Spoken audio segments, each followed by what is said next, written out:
Welcome to a Fables a Day, in which the Archivist reviews an issue of Fables a day up till the final issue, where he will undoubtedly cry like a baby. And there is no restraint on spoilers, so if that's a problem for you, well then go read the series and then come back. On with the show. Fables number 22, Cinderella Libertine, in which we explore something of the secret life of Prince Charming's rather outspoken and rambunctious third wife.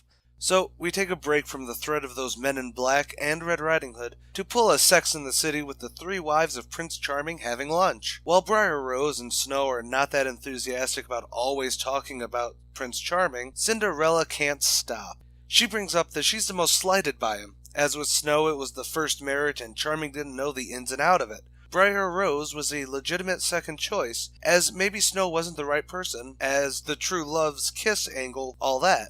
But by the time Cinderella and he had met, he knew he was the problem. She leaves, playing at being bitter and that her store, Glass Slipper Shoes, is in financial ruin. Where does she go? Well, the Eiffel Tower is probably the biggest giveaway on where she is. And she's on the phone with someone. She tells that the others don't suspect a thing. So Ichabod Crane knocks on her door and they share a kiss. Well, he makes sure to let her know that he is completely in love with her, or else he wouldn't be selling out Fabletown like this.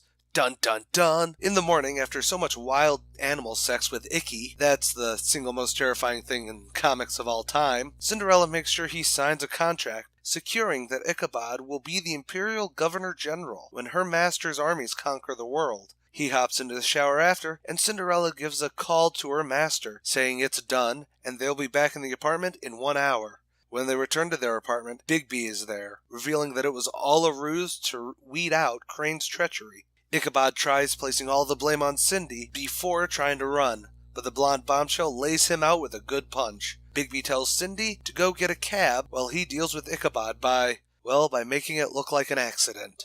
Okay, so while this isn't directly a tie-in into the March of the Winter Soldier story going on, it actually acts as a really great showcase that Bigby has his own larger operations, as well as Cinderella doing her own thing, which does get brought up in its own title a little later in life. But what is most amazing about this is actually that for something that came out as a one-shot to break up the long-running story in 2004, it works as the most amazing epilogue to the telltale game Fables: The Wolf Among Us, which I do highly recommend everyone play. And no, you don't need to know anything about these comics to play it, but that's for another video. Come back tomorrow when the main story starts back up again.